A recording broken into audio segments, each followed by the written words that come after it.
আমার কলিগের বাড়িঘর পুড়িয়ে দিয়েছে, 40 বছরের সংসার তছনছ করে দিছে। থানা আমার মেহেরপুর অ্যাড্রেস আমি আপনাকে এখন দিতে পারছি না, আপনি চাইলে আমি এমনি সব দিতে পারবো, কোনো সমস্যা নাই। থানাটা ভুলে গেছি এই মুহূর্তে আমার মনে নেই, বাট হচ্ছে গেল অবাক চিত্তে আমরা দেখলাম, পুরো বাংলাদেশ অবাক, পুরো বহির্বিশ্ব অবাক যে আজ কিছু হিন্দুরা তারা মিছিল করতেছে যে তাদের বাড়িঘর, তাদের মূর্তি, তাদের মন্দির ঘর ইত্যাদি ইত্যাদি ভেঙে দেওয়া হচ্ছে এবং সংখ্যালঘুদের উপরে নাকি জুলুম করা হচ্ছে। এই জন্য প্রতিবাদ মিছিল আমরা দেখতে পেলাম ঢাকার শাহবাগ চত্বরে, এমনকি সিলেটেও একটা মিছিল হয়েছে। তো আমরা এই দুইটি মিছিল নিয়ে আমরা কিছু কথা বলবো যে আসলে কতটুকু সঠিক আর কতটুকু গুজব, এ বিষয় নিয়ে গুরুত্বপূর্ণ কথা হবে। প্রিয় ভাইজান, শাহবাগের যেই চত্বরে সনাতন ধর্মাবলম্বীরা মিছিল করতেছে, ম্যাক্সিমাম মানে 99% বললেও চলবে, কারণ এখানে যতগুলো হিন্দু আছে তার চাইতে মানে নামে মুসলিম। তারা কারা? তারা হলো আওয়ামী লীগের সন্ত্রাসী গোষ্ঠীর, আওয়ামী সন্ত্রাসী সংগঠনের একটা অংশ, বৃহৎ একটা অংশ।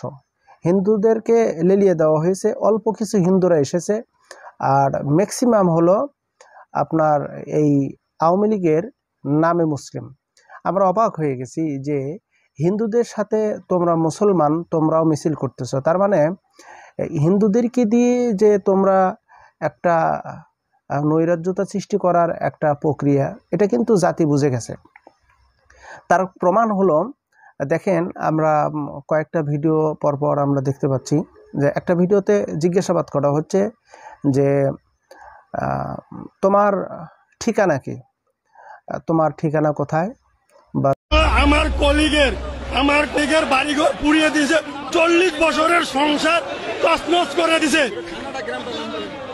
থানা আমার মেহেরপুর অ্যাড্রেস আমি আপনাকে এখন দিতে পারছি না, আপনি চাইলে আমি এমনি সব দিতে পারবো, কোনো সমস্যা নাই।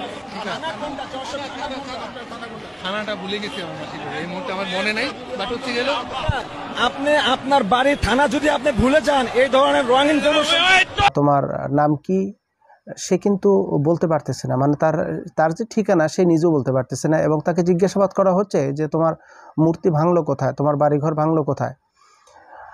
আমরা আরেকটা ভিডিওতে দেখতে পাচ্ছি যে একজনকে জিজ্ঞাসাবাদ করা হয়েছে যে এই যে আন্দোলন কিসের জন্য আন্দোলন, বলতেছে আমার 40 বছর একটা সংসার। আপনি একটু লক্ষ্য করে দেখেন, সে যে বলছে 40 বছরের সংসার, আদৌ কি তার 40 বছর বয়স হয়েছে? তাহলে 40 বছরের সংসারটাকে নাকি পুরো সারখার করে দিয়েছে।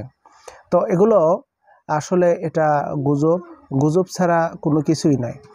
পক্ষান্তরে আমরা সিলেটি যে সমাবেশ হয়েছে, হিন্দুদের সনাতন ধর্মাবলম্বীদের যে একটা সমাবেশ হয়েছে, এই সমাবেশে আমরা যদি লক্ষ্য করি, এখানে জিজ্ঞাসাবাদ করা হচ্ছে যে ভাই আপনারা কিসের জন্য এই মিছিল করতেছেন, বলতে পারতেছে না। একজনকে জিজ্ঞেস করতে সে বলতেছে, আরেকজনকে দেখা দিচ্ছে, পরিশেষে আরেকজন বলতেছে মূর্তি ভাঙা।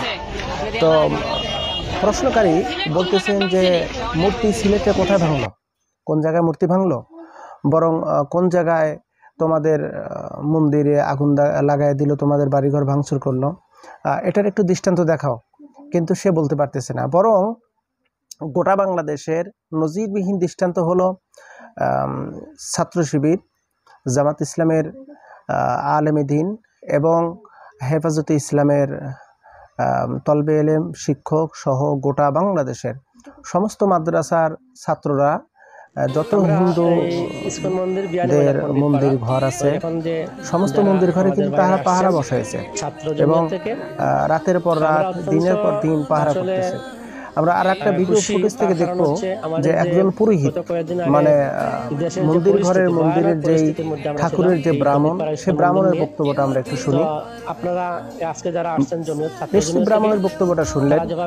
ব্রাহ্মণের বক্তব্যটা শুনে আমরা যেটা বুঝতে পারলাম যে তিনি বলতেছেন যে না, আমাদের কোনো বাড়ি ঘরে আগুন লাগাই দিচ্ছে না, বরং আমাদের মন্দিরে কোনো নৈরাজ্য সৃষ্টি হচ্ছে না, বরং এটা গুজব ছড়ানোর জন্য এক ধরনের পায়তারা চলতেছে। বরং আমাদেরকে আরও সুন্দর করে আশ্রয় দিয়েছে, এমনকি পাহারাও দিচ্ছে। তাহলে আমরা পরপর করে যদি ম্যাক্সিমাম আমরা যদি ভিডিওগুলো দেখি, গোটা বাংলাদেশের প্রত্যন্ত অঞ্চল পর্যন্ত যদি এই সনাতন ধর্ম অবলম্বীদের দিকে যদি আমরা খোঁজখবর রাখি, তাহলে কিন্তু অনায়াসে এটা প্রমাণ হয়ে যাবে যে হিন্দুদের উপরে কোনো মারধর করা হচ্ছে না, তাদের মন্দির ভেঙে মসজিদ করা হচ্ছে না, তাদেরকে বাড়িছাড়া করা হচ্ছে না, বরং এইগুলো কাজগুলো করতেছে আওয়ামী সন্ত্রাস গোষ্ঠীর। ওরা তো চাচ্ছে যে বাংলাদেশে একটা নৈরাজ্য সৃষ্টি করি, আর এই সুযোগে ভারত এসে আমাদের উপর আক্রমণ করুক। তাহলে আওয়ামী লীগ তো দেশ থেকে বিতাড়িত হয়ে গেছে। আওয়ামী লীগের যেই নেত্রী খুনি হাসিনা, সে যখন বিদায় হয়ে গেছে দেশ থেকে, তখন এই আমলারা যারা নৈরাজ্য সৃষ্টি করেছিল দীর্ঘ 16টা বছর নৈরাজ্য সৃষ্টি করেছিল, তারা চাচ্ছে বাংলাদেশে নতুন করে আর একটা নৈরাজ্য সৃষ্টি হোক। তারা চাচ্ছে হিন্দুরাই হিন্দুদের মন্দিরে আগুন লাগাই দিচ্ছে, দিয়ে অপরাধী বানাচ্ছে হলো ছাত্র শিবির, জামাত ইসলাম, অন্য সংগঠনের মানুষদের উপরে। তার দৃষ্টান্ত হলে দেখেন, আমরা যেটা কিন্তু ফোকাসিং হয়ে গেছে, মিডিয়া কিন্তু এটা প্রচার করেছে, কুড়িগ্রাম জেলার সেখানে কিন্তু একটা মন্দিরে আগুন দিতে গিয়ে ধরা পড়ে গেছে। 10 জনকে হাতে নাতে ধরছে। তা 10 জনকে হাতে নাতে যখন ধরেছে, তার মানে কি বোঝা গেল? কি বোঝা গেল? এইটা যে তারা যে নৈরাজ্য সৃষ্টি করতে এসেছিল, হিন্দুরাই ধরা পড়ে গেছে। আদৌ আমার দেশের সংখ্যালঘুদের উপরে কোনো নির্যাতন হচ্ছে না, বরং সংখ্যালঘুরা যথেষ্ট পরিমাণ শান্তিতে আছে। এগুলো হলো যারা কাজগুলো করতেছে দেশবিরোধী, দেশের ভিতরে সন্ত্রাস নৈরাজ্য সৃষ্টি করার লক্ষ্যেই এদের মূল কাজ। আসুন আমরা সচেতন হই, আর হিন্দু ভাইদেরকে বলি, আপনারা ওদের কথায় টান দেবেন না, ওদের কথায় দেশবিরোধী কোনো কাজে সম্পৃক্ত হবেন না।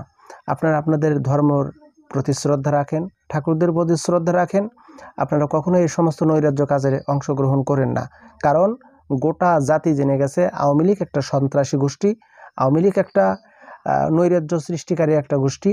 আওয়ামী লীগ মূলত দেশের কল্যাণ চায় না, ওরা চায় দেশটাকে ভারতের হাতে তুলে দিতে। আর আপনারা যথেষ্ট পরিমাণ দেশকে মহব্বত করেন, ভালোবাসেন। আমরা চাই এই বাংলাদেশের হিন্দু মুসলিম ভাই ভাই হয়ে আমরা বসবাস করি, আমাদের ভিতর সাম্প্রদায়িক কোনো দাঙ্গামা হবে না। আসুন আমরা দেশ গড়ার লক্ষ্যে শপথ গ্রহণ করি। আল্লাহ সুবহানাহু ওয়া তাআলা এই দেশকে সুন্দরভাবে পরিচালনা করার তৌফিক দান করুক, এবং দেশের সকল প্রকার ষড়যন্ত্র থেকে, বিদেশি ষড়যন্ত্র থেকে আল্লাহ পাক দেশকে হেফাজত করুক। আমিন সুম্মা আমিন।